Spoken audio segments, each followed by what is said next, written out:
Good morning भाइयों, राधे राधे। कैसे हैं आप सभी लोग? और पढ़ाई निरंतर चल रही होगी और आशा कर रहा हूं कि आप लोग निरंतर पढ़ रहे होंगे। ठीक है।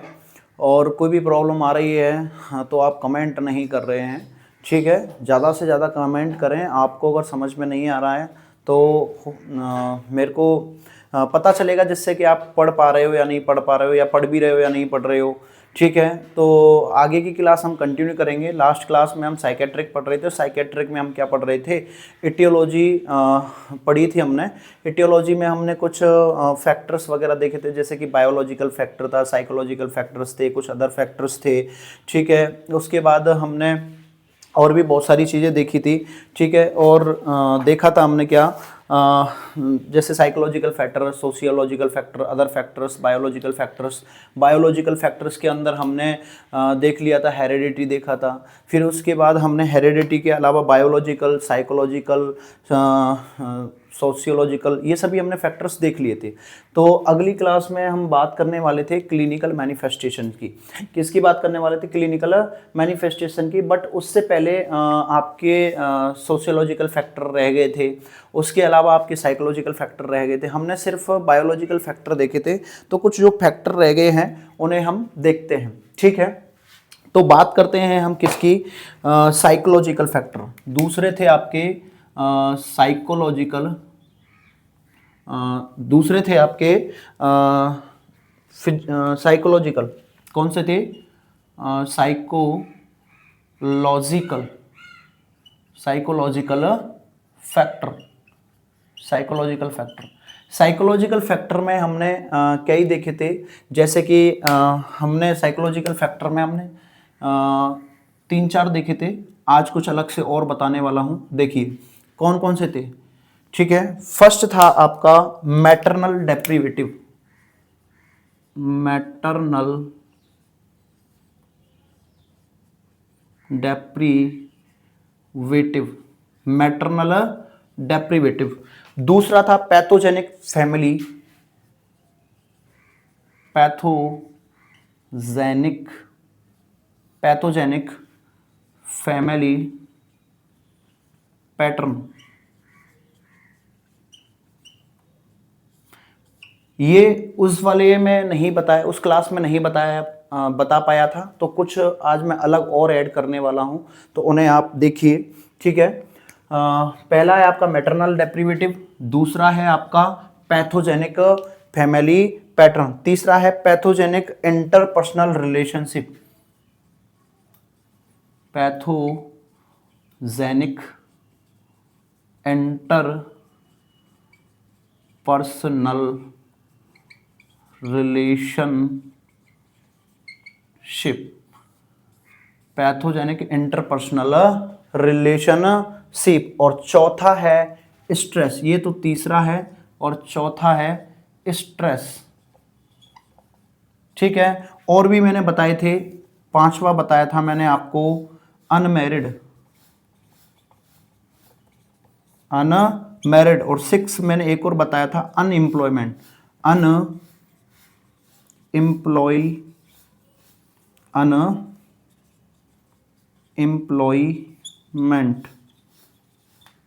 अनएम्प्लॉयमेंट, ये बताए थे। ठीक है, मैंने उस दिन बताया था मैटरनल डिप्रिवेटिव। ठीक है, फिर मैंने बताया था आपको अनमैरिड, मैरिड और फिर स्ट्रेस। ये सभी मैंने बताए थे आपको। तो आज हम एक एक करके देखेंगे मैटरनल डेप्रिवेटिव का मतलब क्या होता है। कि जैसे कि माता पिता हैं, जिसमें से माँ बिछड़ जाए या पिता बिछड़ जाए, उसको क्या नहीं मिल पाता है? उनका प्यार नहीं मिल पाता है। बचपन में आपने देखी होगी कोई भी मेले में बच्चा माँ से बिछड़ जाए या पिता से बिछड़ जाए, तो उसको मेले में बिछड़ने के बाद क्या होता है कि माँ का या पिता का प्यार नहीं मिल पाता है, तो वो अनाथों की तरह रहता है। तो उससे साइकोलॉजिकल या मेंटली डिस्टरबेंस देखने को मिलता है। तो इसमें क्या रहेगा? देखिए इसमें रहेगा, लिख लीजिए, when A baby, when A baby, लिख लीजिए मैटरनल डेप्रिवेटिव के अंदर, when A baby not achieve, not a achieve not a achieve और रिसीव, अचीव और रिसीव, अचीव और रिसीव अफेक्शन फ्रॉम हद, अफेक्शन, अफेक्शन फ्रॉम हिज और हर, कोई भी हो सकता है वो, ठीक है। His affection from her, her his mother, his mother which may lead, which may lead, which may lead to maternal deprivative, which may lead to maternal deprivative. देखिए जो मैं थ्योरी लिख रहा हूं उसे लिखिए, समझाने की गारंटी मेरी है। मैटरनल डेप्रिवेटिव का मतलब है when A baby not a achieve and receive affection, मां के प्रति प्यार, समझ में आ रहा है कि अगर मां से बिछड़ जाए या मां बच्चे से बिछड़ जाए तब उसे प्यार नहीं मिल पाता है, मां का प्यार नहीं मिल पाता है। When A baby not a achieve and receive affection from हर, खुद के लिए, कहा हिज मदर विच में लीड टू मैटरनल डेप्रिवेटिव, ठीक है। अगर ऐसा नहीं मिलता है तो वो किसका कारण बन सकता है, आपके मैटरनल इलनेस का कारण बन सकता है।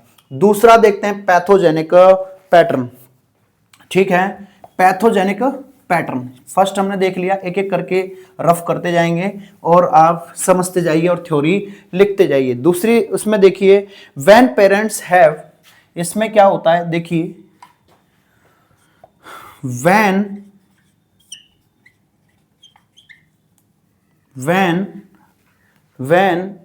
parents, when parents have our control,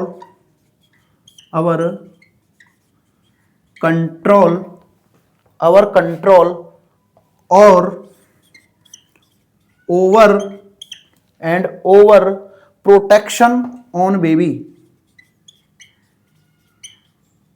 over protection on baby, over protection on baby which may lead to, which may lead to, which may lead to maternal illness या मेंटल इलनेस, विच में lead to mental illness. यहां तक बात में समझ में आई होगी। मैंने कल आपको बोला था प्रोटेक्शन, एक यहां पॉइंट था सेकंड प्रोटेक्शन, उसी को आज मैंने चेंज किया है थोड़ा, पैथोजेनिक फैमिली पैटर्न, ठीक है। व्हेन ए पेरेंट्स, ठीक है, when parents have a over control, क्या करते हैं कि माता पिता होते हैं कि तुम बाहर नहीं जाओगे, तुम अपने ऐसे गंदे दोस्तों के साथ में नहीं खेलोगे, प्रोटेक्शन करते हैं या कंट्रोल करते हैं, over control, over protection on baby, ठीक है। वो करते तो अपने लिए ही हैं कि मतलब बच्चे गलत संगति का असर आता है, आप वहां नहीं जाओगे, उनके साथ में नहीं खेलोगे, मतलब क्या है, प्रोटेक्शन कर रहे हैं खुद के बेबी के लिए। विच में लीड्स, तो बच्चों को ऐसा लगता है कि पता नहीं पिताजी हमें कितना कंट्रोल करना चाहते हैं, टॉर्चर सा लगने लगता है, मुझे ही बोलते हैं, मुझे ही क्यों डांटते हैं, तो ठीक है, तो वो भी कारण बन सकता है किसका, मैटरनल इलनेस का। तो पैथोजेनिक फैमिली पैटर्न हो सकता है बच्चे को ज़्यादा कंट्रोल कर रहे हैं, ज़्यादा आप धमका रहे हैं, ठीक है, ऐसा नहीं करना है, ये नहीं करना है, तुम ही क्यों करते हो, तुम्हारी शिकायतें क्यों आती है, तो वो भी कारण बन सकता है पैथोजेनिक फैमिली पैटर्न का। तीसरा देखिए, तीसरा क्या हो सकता है, तीसरा है पैथोजेनिक इंटरपर्सनल रिलेशनशिप, ठीक है। उसमें क्या रहेगा, इसमें पैथोजेन इंटरपर्सनल रिलेशनशिप का मतलब है कि मतलब माता पिता हैं, ठीक है, और घर में बच्चा भी है, माता पिता आपस में झगड़ते रहते हैं, उनके आपस में सामंजस्य नहीं है, माता पिता में आपस में झगड़ते रहेंगे तो उसका प्रभाव बच्चे पर भी पड़ता है। ठीक है। तो वो हो सकता है मेंटल इलनेस के मेरे माता पिता तो हमेशा झगड़ते ही रहते हैं, उनको झगड़ने से टाइम मिले जब मुझ पर फोकस कर पाएं, मुझे प्यार कर पाएं, मुझे अपना प्यार दे पाएं, तो ऐसे करके वो मेंटली टॉर्चर हो सकता है, मेंटल इलनेस हो सकती है। तो इसमें आप लिखेंगे, इसमें लिखेंगे व्हेन डिस्टरबेंस इन ए, इसमें आप लिखेंगे when disturbance in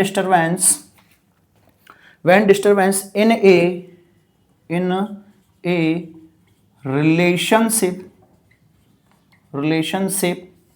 relationship of mother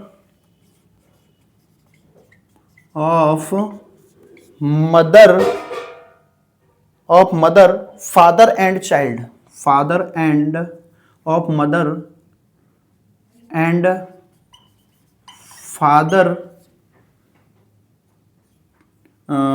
mother, father and child,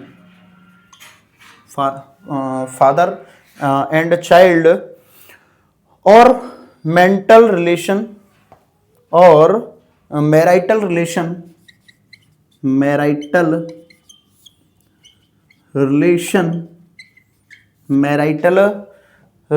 of mother and father, marital relation of mother and father. मैंने यही बोला कि पैथोजेनिक इंटरपर्सनल रिलेशनशिप में माँ के बीच में और पिता के बीच में क्या नहीं है, सामंजस्य नहीं है। When disturbance in A relationship, कहाँ रिलेशनशिप में कहाँ हुआ है, डिस्टरबेंस हुआ है किस किस के, mother and father and child marital relationship सही नहीं है माता पिता का, तो उसकी वजह से किस पर इफेक्ट पड़ता है, बच्चे पर। ठीक है, वो क्या कहलाता है आपका पैथोजेनिक इंटरपर्सनल रिलेशनशिप। अगला है स्ट्रेस। ठीक है, स्ट्रेस बहुत सारे कारण बन सकता है आपका, किसका, बहुत सारे चीज़ों का कारण बन सकता है आपके, किसके, मेंटल इलनेस की। बहुत सारी मेंटल इलनेस हो सकती है। ठीक है, मेंटल इलनेस के बहुत सारे कारण हो सकते हैं, जिसमें से आजकल स्ट्रेस बहुत सारी चीज़ों का कारण बन रहा है।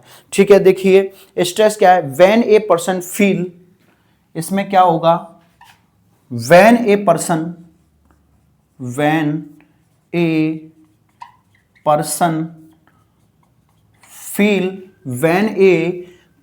फील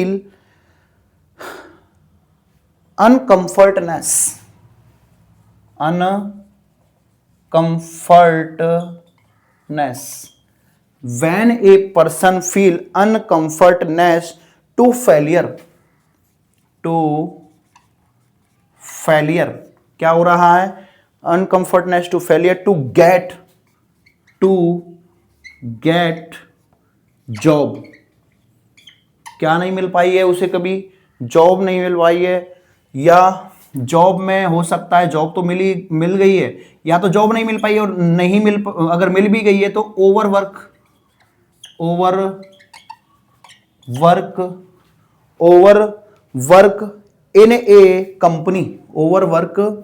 इन ए कंपनी, कॉमा लेस मार्क, ठीक है, in exam and failure, in exam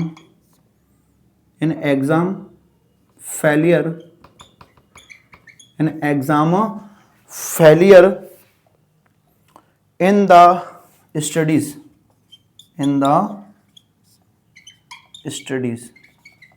देखिए ये क्या है, स्ट्रेस कारण हो सकता है आपके मेंटल इलनेस का।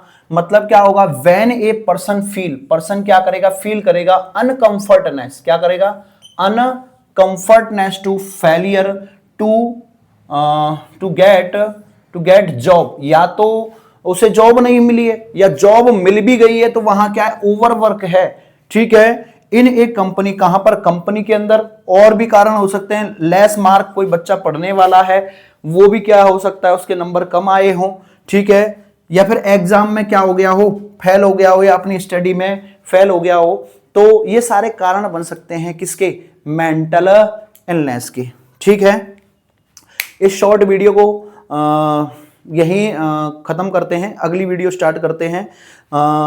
छोटी छोटी वीडियो बनाकर डालेंगे। अब इसमें आगे वाली वीडियो में हम पढ़ाने वाले हैं आपको साइन एंड सिम्टम्स, यानी कि हम कैसे पढ़ते हैं भाई, जैसे हम मेडिकल सर्जिकल पढ़ते हैं ऐसे ही हम इसमें भी पढ़ते हैं। डेफिनेशन पढ़ेंगे, फिर कॉज पढ़ेंगे, फिर साइन एंड सिम्टम्स। अगर नॉर्मल हेल्थ की आप डेफिनेशन जानते ही हो, अगर उसमें कुछ भी अल्ट्रेशन हो रहा है तो वो क्या है, मेंटल इलनेस या साइकेट्रिक या मेंटल हेल्थ इलनेस है, तो उसके होने के कारण देखेंगे कि हम कारण देखें कि क्या क्या कारण हो सकते हैं।